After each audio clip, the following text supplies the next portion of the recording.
All right, guys, this is J.K. White here from the Baseball Rebellion, here to do the breakdown of 2016's top prospects in Major League Baseball. And the first guy we get up to start today is Corey Seager.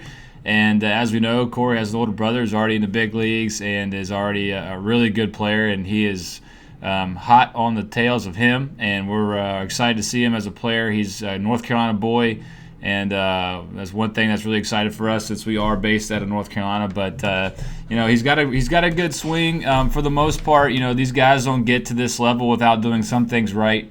But there's always room to grow and get better. And we were talking about it actually as a group the other day, and he's just got a good knack for finding the barrel, and he's some things he does isn't maybe as good as we think it could be, but he still gets the bat to the ball a lot and gets it there really fast, and that's really the name of the game, right? So this is a front view actually of one of his home runs when he was up in the big leagues for a little bit last year, and we're going to take a look at it from the front side. I know we usually like to get side view, and some of the other guys we look at today will be like that, but this front view is nice because you can really get a chance to see the overall kind of turning and torque of a lot of guys that maybe is a little bit different to see from the front. So you can see his first move, he really does kind of that coil in with that front hip. You can see how he likes to kind of turn that hip in, turn his knee in, turn his foot in, and that's something that a lot of guys will try to do to create a little bit of that counter rotation so that they can really open up, back the other way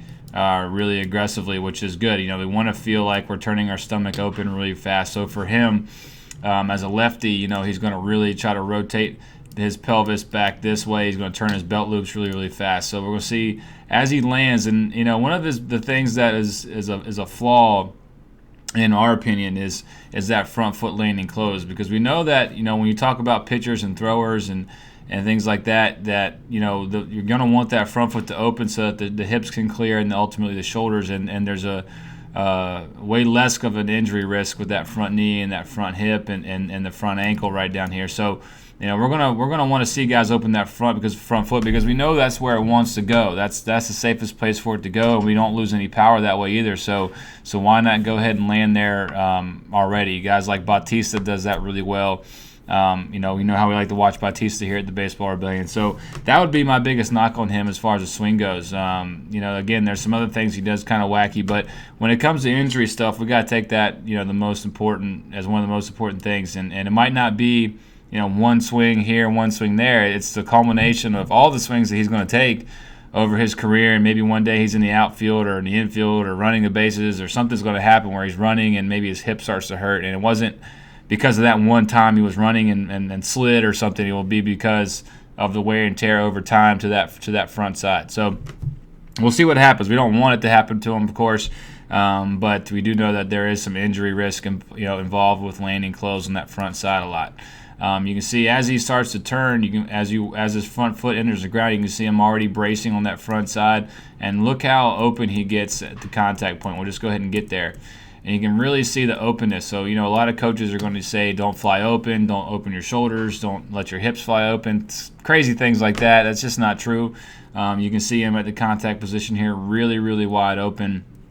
His belly button is moving very fast towards the second baseman. His chest is getting open too, but everything stays over here. You can see the side bend in his in his left oblique right there. That's really allowing him to get behind this ball. That's something he does really well in this video. That's a really cool shot. As you can see, as he rotates, he's not rotating on with parallel shoulders, parallel hips. His hips are rotating open, relatively flat, a little bit of an upward angle.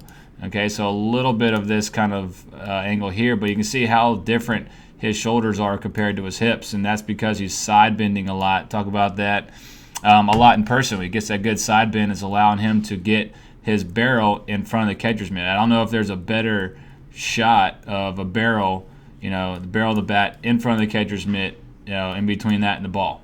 And that's this is the reason why he's able to get a lot of balls off the barrel really well, because the bat makes a good move behind his shoulder, in front of the catcher's mitt, and then up through contact. Okay, and that's something that we know a lot of kids aren't taught today. So you're looking at a guy who is a really exciting player to watch, and part of the reason why is because he doesn't miss balls. He gets his bat behind the ball very, very well.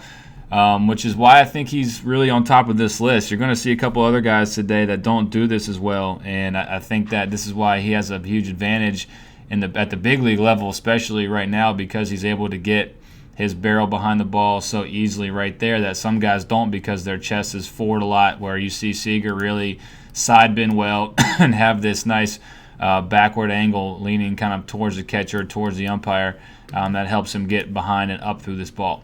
Another thing he does really well is you can see his head stay relatively still. Eyes to the ball. You can really see the contact position. His eyes are very clearly looking down at the ball here.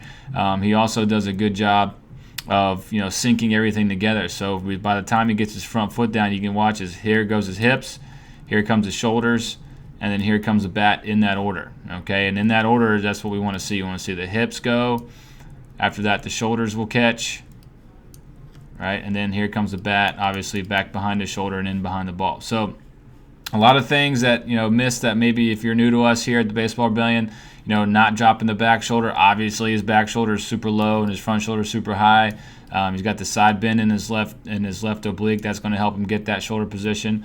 Really turns all the way, and he really finishes too. Like he's a good guy to watch to really get all that turn. You can see the wrinkles in his shirt. He doesn't take half swings most of the time, and you can see how awkward and kind of weird he looks at here in the finish because he did such a good job of contorting his body to get to this pitch. I mean, it's a pretty decent pitch, left up a little bit, but it's he's able to really get his body back behind that ball and pull it over the fence. It's tough to say exactly if this is an outside pitch. I think it was meant to be an outside pitch.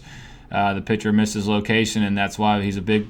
Seager's going to be a big leaguer, really, really soon because he took advantage of a missed pitch, and you can't get away with that at that level as a pitcher. So, really good stuff from Seager here. Again, I think the front foot is his biggest problem.